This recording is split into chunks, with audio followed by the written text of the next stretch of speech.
All right, guys. So I just went over the land and the sea breezes with you again with a note sheet. So we're going to start talking a little bit more about these global winds.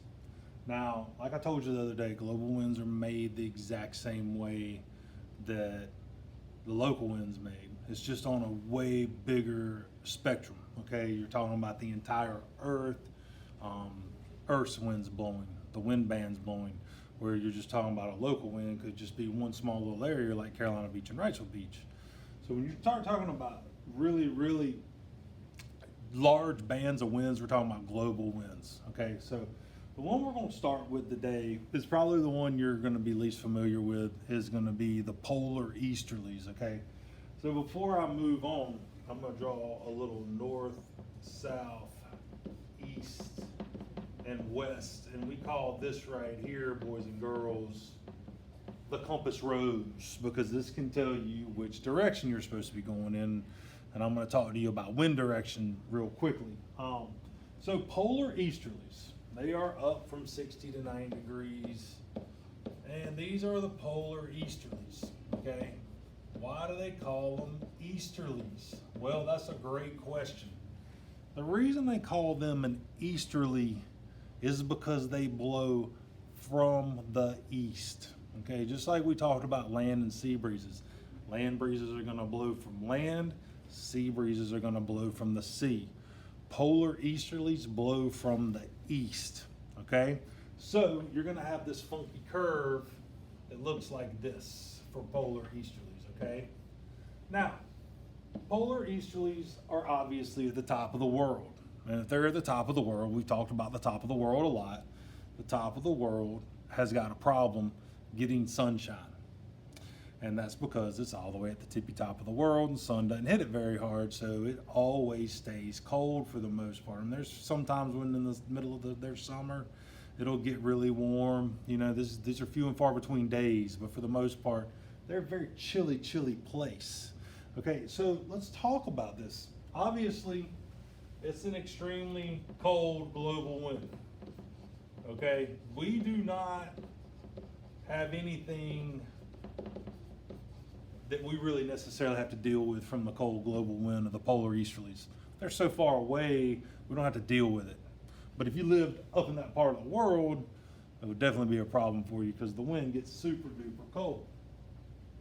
Now, cold air, when you get wintertime, cold air kind of starts making you sniffling, starts making your throat hurt a little bit. And the reason that is because cold air is really dry.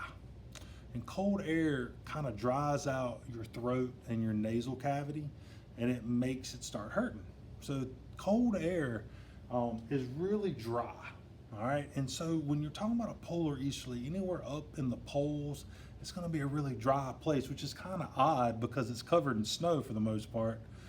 Most of that snow has been there for thousands and thousands of years. It just gets blown all over the place because of the winds are really strong. So it doesn't get a lot of moisture. It's a very dry area. So one of the characteristics you say, other than just the cold global wind, it's cold and dry. It's extremely cold and dry, which means that you can dehydrate really easily in cold air. A lot of people don't realize that. Everybody's like, oh, you got to get plenty of water when you're in a hot environment, which is true. But when you're in a cold environment, you have to get just as much because cold air pulls the moisture out of you. It's kind of crazy. So it's cold and dry on the polar easterly, and it blows from the east. So if you look at that, it blows from the east. So if I got my north, my south, my east, and my west, it's blowing from the east. Okay? That's how you get a wind direction. And we're going to talk about that a lot because that's a tricky one. Now, these polar easterlies, we're going to go and talk about the exact opposite, and that's going to be the trade winds. So obviously we have the equator. Okay? And these right here are going to be the trade winds. I'm going to do those in a different color. These are going to be the trade winds. Okay, let me see if that shows up. I don't think it does.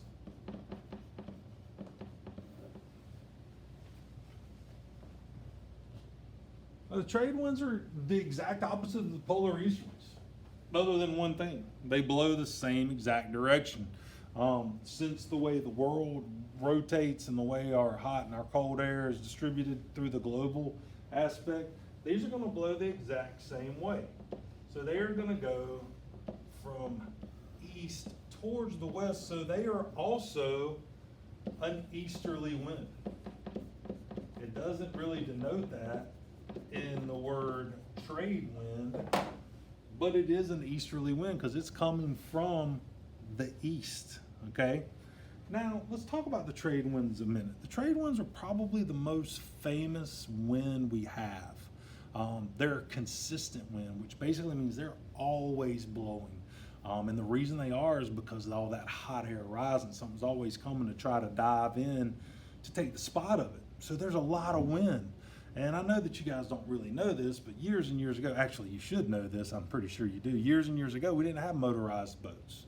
We all did everything by sail or by drift. You know, if you were crazy enough to go out in the middle of the ocean and just drift around, but everybody had sails on their boats. So when this wind would begin to blow, they started going from island to island, and they started trading their goods. Like tribes in Africa would sail over and hit the Caribbean Ocean or down to Florida or Mexico and bring goods from Africa, and they would trade their stuff from Africa with people from this quote unquote new world, you know, Mexico, the United States, North America, and they would trade them for fruits, stuff that they couldn't get in Africa. And that's how we kind of got that word trade winds, is because they're constantly moving and people are constantly going from island to island trading things. And you've probably heard it. I know that on Pirates of the Caribbean, they talked about the trade winds a lot, you know, saying old Davy Jones rode the trade winds all the time. I've heard that wind name a lot. You guys have probably heard it a lot. Well, there are definitely characteristics to the trade winds.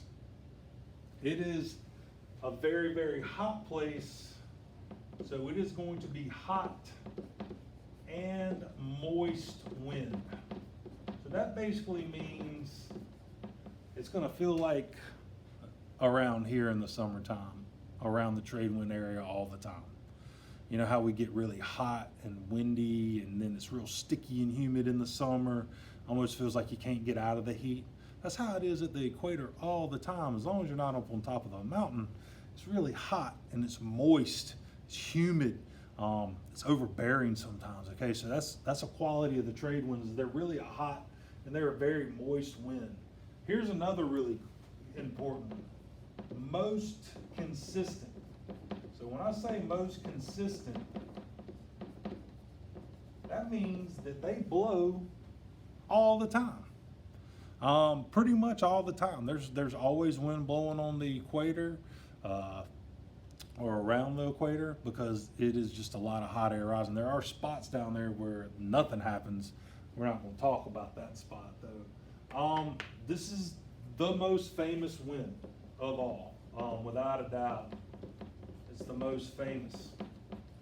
Now, these next two things I'm going to talk to you about, we haven't gone over yet, but we will. And then they're going to spark your interest, and I'm just going to kind of like throw a bug in your ear for these two things.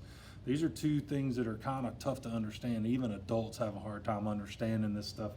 And that is El Nino and La Nina, okay? Those are two weather phenomenons, and actually this year we are in a La Nina. And one of the characteristics of a La Nina is more hurricanes. And here we are sitting in the Greek alphabet, October the 13th, 12th or 13th, and we're already in the G's of the Greek alphabet, which will show you how many storms we have had. It's been a lot, uncanny. So when you start talking about the trade winds, you also have to realize that they are responsible for El Nino,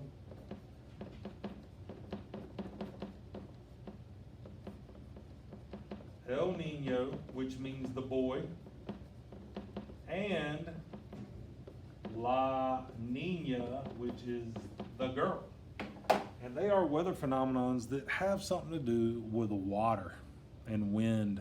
And we're going to talk about that in a few weeks. Kind of a difficult thing to understand.